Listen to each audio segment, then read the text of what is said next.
Transpiration in plants.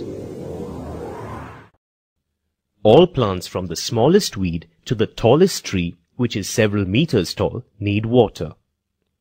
Plants are not mobile. How do they manage to get water right up to the tallest branch?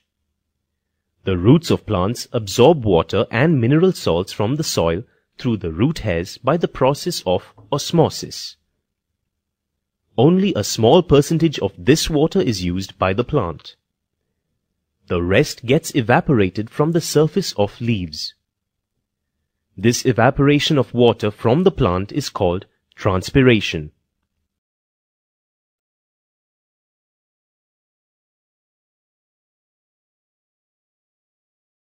Let us perform a simple experiment to show that transpiration takes place in plants.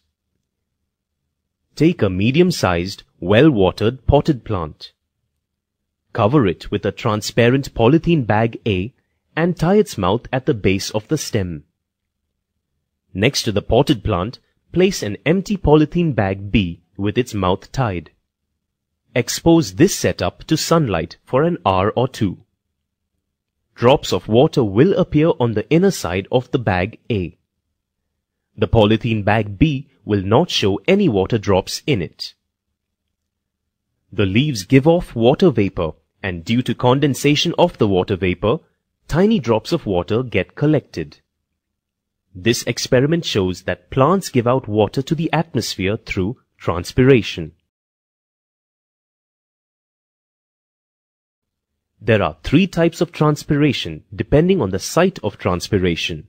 They are stomatal transpiration, lenticular transpiration, and cuticular transpiration. Stomatal transpiration. Stomata are openings on the leaf surface through which transpiration takes place. The stomata are surrounded by guard cells which help the stomata to open and close.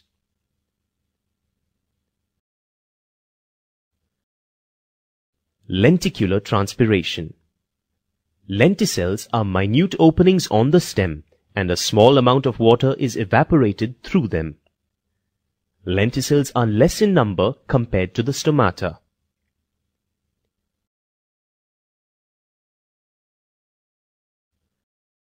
Cuticular transpiration. This is the transpiration which takes place from the leaf surface.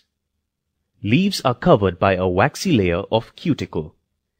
The cuticle actually helps the leaf to reduce the amount of transpiration taking place.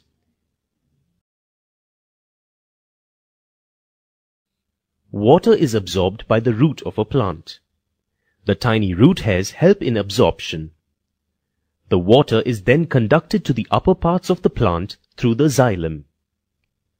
The xylem cells have thick walls and can be compared to the pipes carrying water from the underground tank to all parts of the house.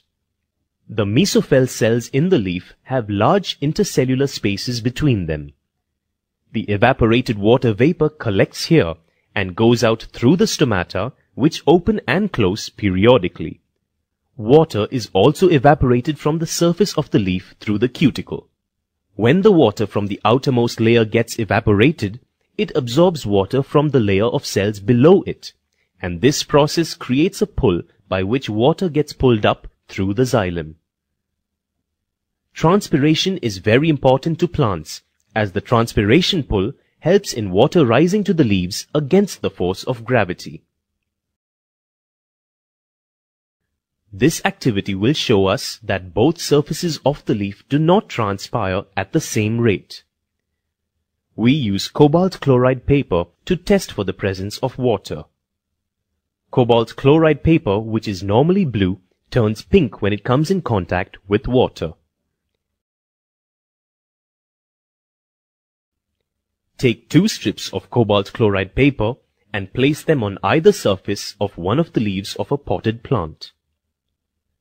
Cover them with a glass slide and hold them in place with elastic bands.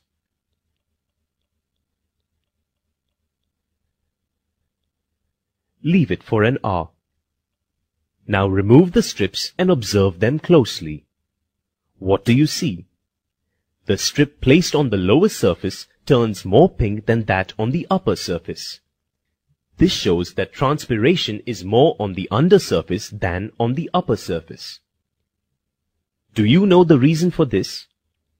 The upper surface gets more sunlight and the plant would lose most of its water if the number of stomata on both the surfaces were the same. Though transpiration is essential for plants, they also adapt themselves to minimize the water loss through transpiration.